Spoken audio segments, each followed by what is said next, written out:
여러분 안녕하세요. 김민선입니다. 현대인들은 남녀노소를 막론하고 스트레스를 참 많이 받고 있습니다.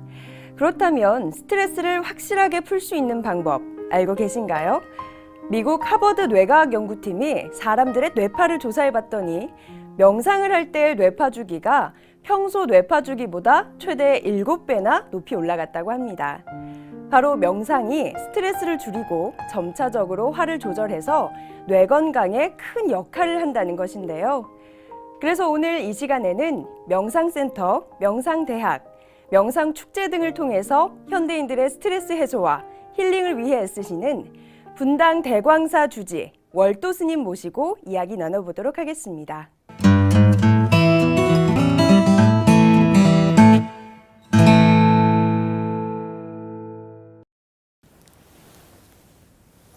안녕하세요, 스님. 네, 반갑습니다. 날씨 추운데 오시느라 고생 많으셨습니다. 네. 스님께서는 현재 분당에 대광사라는 절에 계십니다. 주지 스님으로 계신데 분당이라면 굉장히 도심과 인접해 있는데도 많은 분들이 산중사찰이라는 느낌을 많이 받으신다고 해요. 소개 크게 부탁드리겠습니다. 우리 분당 대광사는 분당 신도시가 만들어지면서 새로운 불교 포교의 그 전당을 마련하기 위해서 종단 차원에서 사찰 부지를 조성을 했고요. 불곡산이라고 한 산자락이 있습니다. 불곡산은 부처불자 골곡자, 옛날부터 부처골이라고 하는 부분의 이름을 가지고 있었습니다. 서울대학교 분당병원하고 아주 인접한 공간에 구미중학교 앞에 위치하고 있습니다. 네. 약 10,000평 정도의 부지에 지금 새롭게 불사를 시작하고 있고요. 네. 이제 사찰로서의 기능을 하기 시작한 것은 14년 정도가 됐습니다. 근래에 와서 명상 포교를 통한 포교를 하기 위해서 준비를 하고 있고 또 일부는 그 개설을 해서 열심히 포교 중에 있는 그런 사찰에 볼 수 있습니다. 네.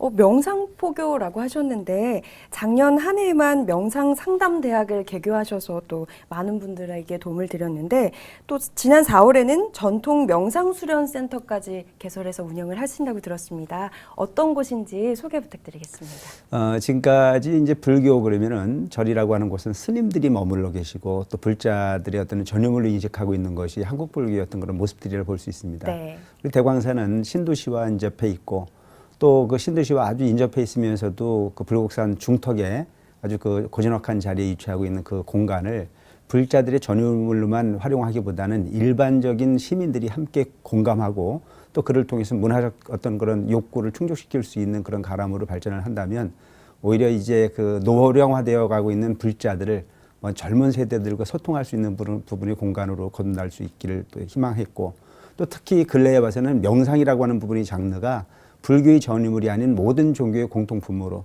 또 일반적인 시민들도 많은 그 욕구를 가지고 있는 것이 현실이기도 합니다. 전통 수련센터는 수도권은 물론이고 전국의 많은 불자들의 마음을 치유하고 삶의 희망을 길어올리는 명소가 되도록 최선을 다할 계획입니다.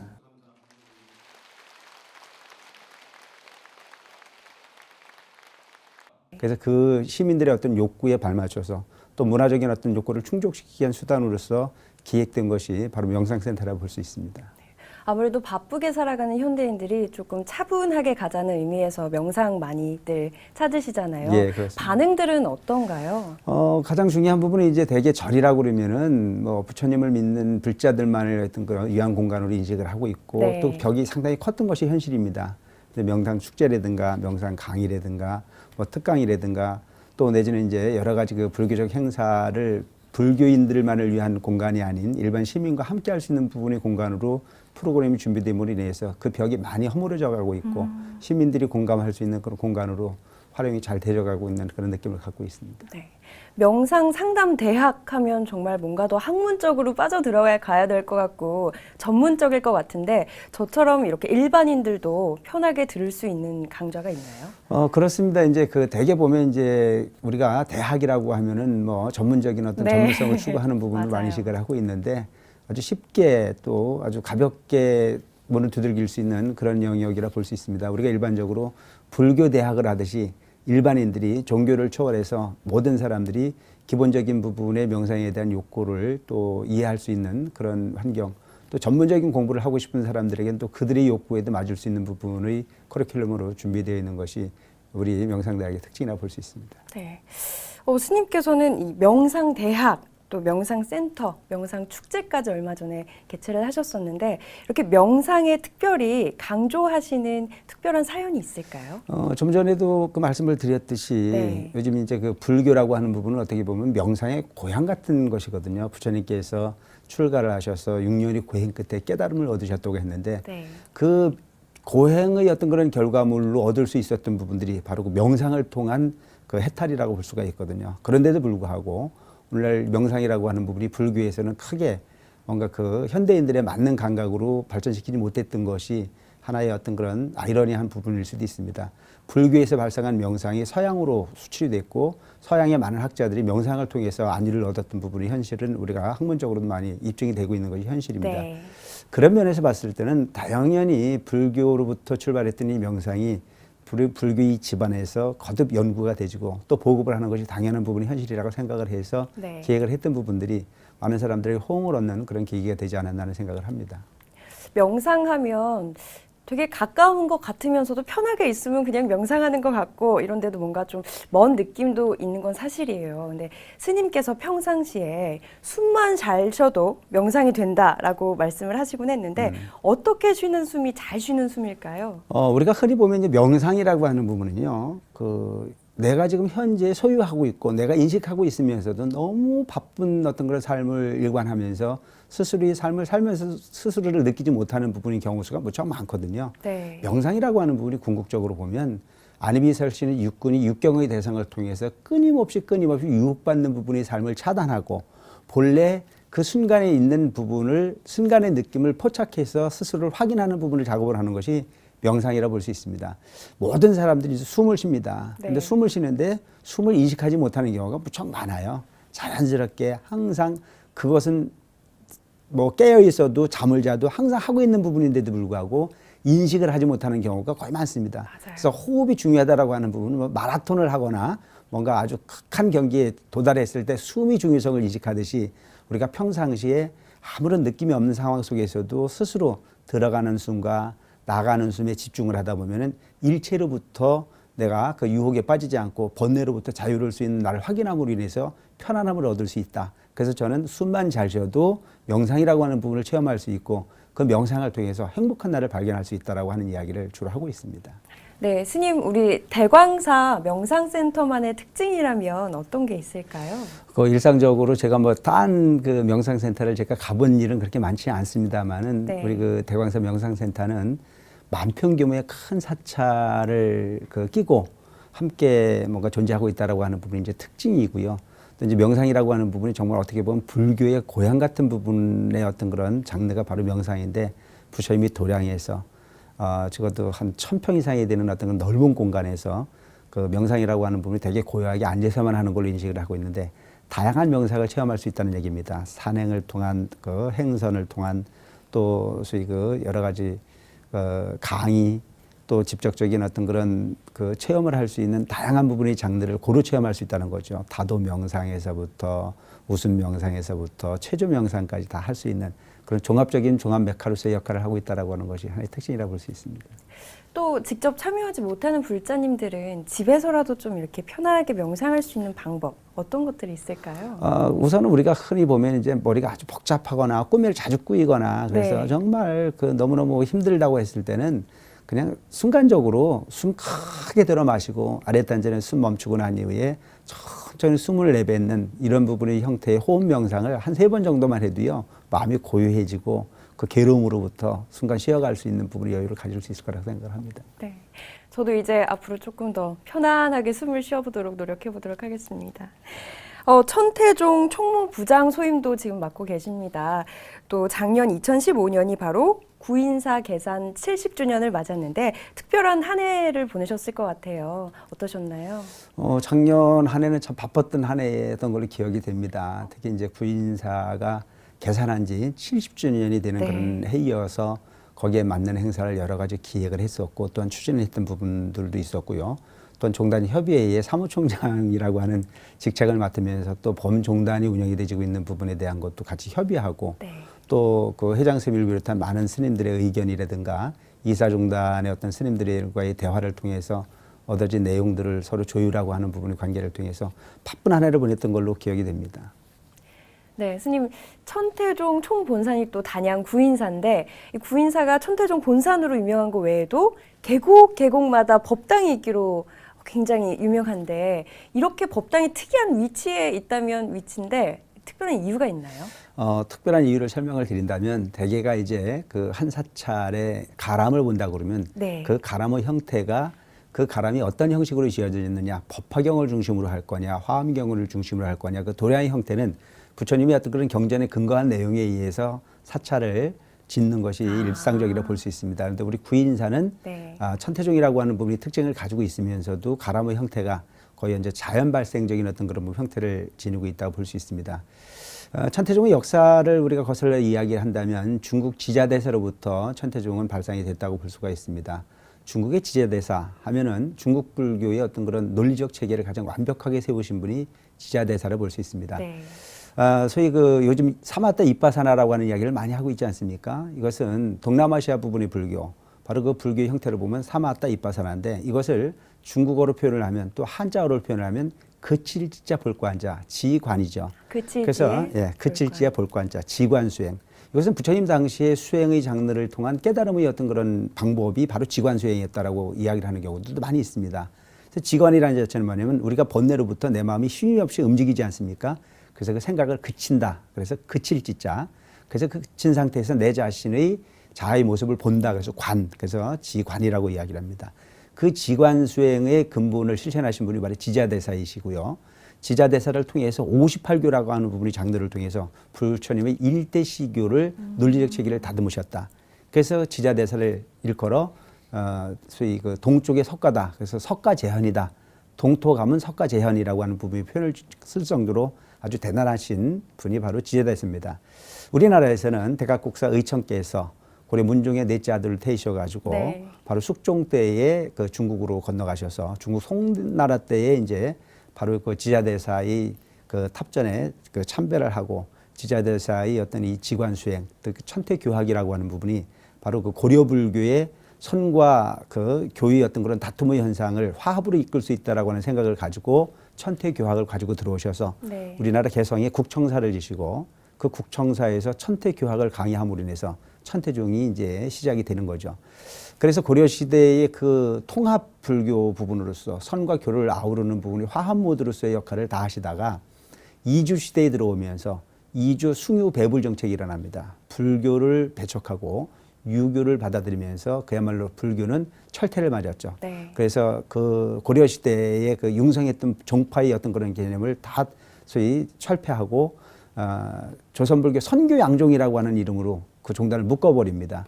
그래서 불교를 아주 많이 탄압을 한 부분으로 이어지다가 이주 500년 이후로 음물이 돼지고 근대 불교에 와가지고는 또 역시 일제 36년 핍박을 받으면서 불교는 완전히 그야말로 아주 음물이 되어지는 부분이 관계로 그렇게 치부될 수밖에 없었던 것을 상월원각 대주사님께서 구인사를 중심으로 천태종을 이제 중창을 하시게 되는 거죠.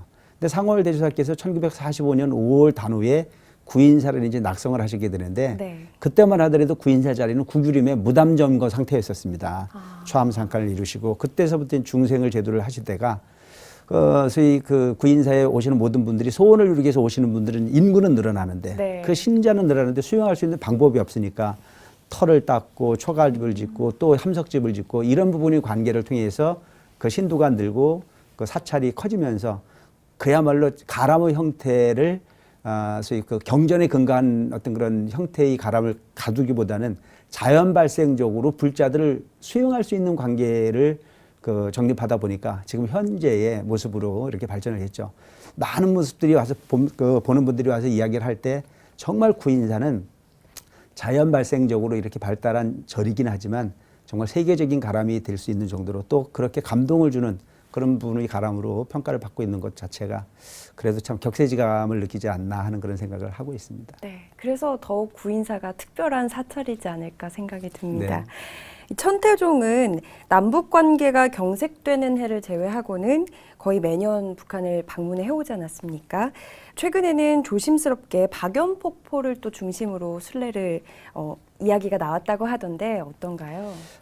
올해로 이제 우리가 개성 영통사 복원 10주년 행사를 했습니다. 10년 동안에 우리가 복원을 하고 난 이후에 거의 매년 갖고 아마 그 경색 국면에서 아주 특별한 부분의 경우를 제외하고는 거의 매년 1년에 한두 번 정도는 이렇게 참배를 했었고 네. 특히 이제 그 개성 영통사가 낙성이 되지고 난 이후에는 성지순례도 거의 한 3천 명 이상이 다녀올 정도로 많은 어떤 그런 소위 역할을 해냈었죠. 네. 근데 근래에 와가지고는 정말 이렇게 남북 관계가 많이 경색이 되지면서 많이 위축되어 있던 그런 상황이었는데 10년의 어떤 그런 그 기념 행사를 치르면서 남북 쪽에서 소위 그 뭐 남북 교류 부분을 좀 확대할 필요가 있다. 특히 이제 개성 영통사를 방문하는 것도 중요하지만 박연폭포를 중심으로 한 그 문화공간 같은 부분이 많으니만큼 네. 이런 부분을 뭔가 좀 깊이 있게 그 소위 인식을 하고 성지순례를 좀 활성화할 수 있는 부분이 방향을 모색할 필요가 있다라고 하는 부분에 공동 인식을 같이 했습니다. 그래서 그와 같은 부분이 활성화가 되기 이전에 먼저 우리가 그 박연폭포를 중심으로 한 그 관광 또 문화 견학 이런 부분들이 필요하다라고 하는 쪽의 생각을 가지고 그들도 역시 거기에 공감을 해서 이번에는 아주 의미 있는 그런 행사를 치르고 왔습니다. 네, 하루라도 빨리 자연스럽게 성지순례 할 수 있는 날이 왔으면 좋겠습니다. 근데 중요한 것이 북쪽에 있는 사람들도 우리 남쪽에서 성지순례를 오기를 발언하는 마음으로 네. 평상시에 우리가 그 영통사에서 박연폭포를 가려고 그러면 거의 한 30km 정도 이렇게 돌아가야 되는 먼 거리에 있었는데 네. 이 오관산이라고 하는 그 산을 직접 그 산을 중심으로 길을 새로 뚫러 가지고 북한 주민들이 한 직접. 8km 정도의 짧은 거리로 그 도로를 개설을 하고 네. 그래서 거의 뭐 금강산의 버금가는 절경을 볼 수 있는 부분의 환경으로 그렇게 도로를 잘 닦아서 준비를 하고 있더라고요. 와, 긍정적인 면이네요, 정말. 네, 또 스님께서는 시민들의 마음 힐링, 명상은 물론이고 또 소외된 이웃을 위해서도 많이 힘쓰고 계신데 최근에는 또 김장을 크게 담그셨다고 하셨어요. 그것은 이제 그 저희가 그 뭐 명상 프로그램하고 연계도 하지만 또그 복지관을 제가 하나 운영을 하고 있습니다. 네. 그래서 복지관을 운영하기 전부터도 벌써 올해로 뭐 한 10년 이상을 매년 그 지역 주민을 위해서 김장 담가서 이제 나눠드리는 그런 행사를 하고 있는데 올해는 특히 이제 청설복지관을 우리가 위탁 운영을 하면서 복지관 내에 그 거주하고 있는 그 소외계층들이 한 1,400세대 정도가 살고 계십니다. 이제 그분들을 위한 김장 행사를 과거 같은 부분은 이제 그 불자들이 모여가지고 김장을 일방적으로 담궈서 나눠드리는 그런 행사를 했다면 네. 올해는 그분들을 좀 참여시켜서 소외계층, 뭐 다문화 가족, 너무 외국인 가정 뭐 이런 부분들을 모두 모아서 그분들이 직접 김장을 체험하고 또 담그고 또 그 부분을 그분들이 가져가기도 하고 또 거기서 그 이상적으로 만들어진 부분은 지역 주민들에게 나눠주는 그런 행사를 해서 의미 있는 행사로 평가를 받았습니다. 네, 아무래도 함께 참여하는 행사니까 더욱 특별한 김장이 아니었지 싶습니다. 네. 또 대광사 대작불사 중인 걸로 알고 있는데요. 미륵보전의 높이가 무려 17m나 된다고 들었습니다. 미륵보전을 이제 저희가 지금 짓고 있는데 거의 한 90% 정도를 이제 완성을 했습니다. 그래서 건물 높이는 약 33m 정도의 네. 통층 건물입니다. 밖에서 보면 3층 건물로 되어 있는데 그 안에 들어가면 이제 통층 건물로서 이제 이루어진 그런 건물이라 볼 수 있습니다. 안에 모시는 부처님 불상 높이가 17m입니다. 그래서 아마 그 불상이 완성이 되주고 나면 우리나라에서는 아마 실내 좌불로서는 상당히 좀 의미 있는 그런 부분의 불상으로 평가를 받지 않을까 하는 생각을 하고 있고요. 또 그 33m가 되는 그 미륵보전 건물 자체도 우리 도평에서 신흥수 대목장께서 직접 진도 지휘하셔서 완성한 작품이기 때문에 네. 아마 건물로서도 가치가 있지만 목조 건물로서의 어떤 그런 작품으로서의 그 기능도 충분히 긍지 높이게 평가받을 수 있는 공간이 아닐까 하는 생각을 합니다. 스님 2015년도 열심히 달려오셨습니다. 2016년 새롭게 시작하면서 계획 있으실 것 같은데 어떤 게 있을까요? 네, 그렇습니다. 2015년도 뭐 그냥 정신없이 달려왔고요. 2016년이라고 하는 부분은 이제 종단이라고 하는 부분에 그 70년이라고 하는 부분의 그 역사를 통해서 네. 이제 새로운 어떤 그런 비전을 우리가 제시를 하고 있는데 그 부분이 그동안은 거의 하드웨어에 그 매진을 해왔다면 이제는 소프트웨어 쪽으로 그래서 문화 포교, 문화 공간으로서 거듭날 수 있는 종단을 기획할 그런 생각이 있고요.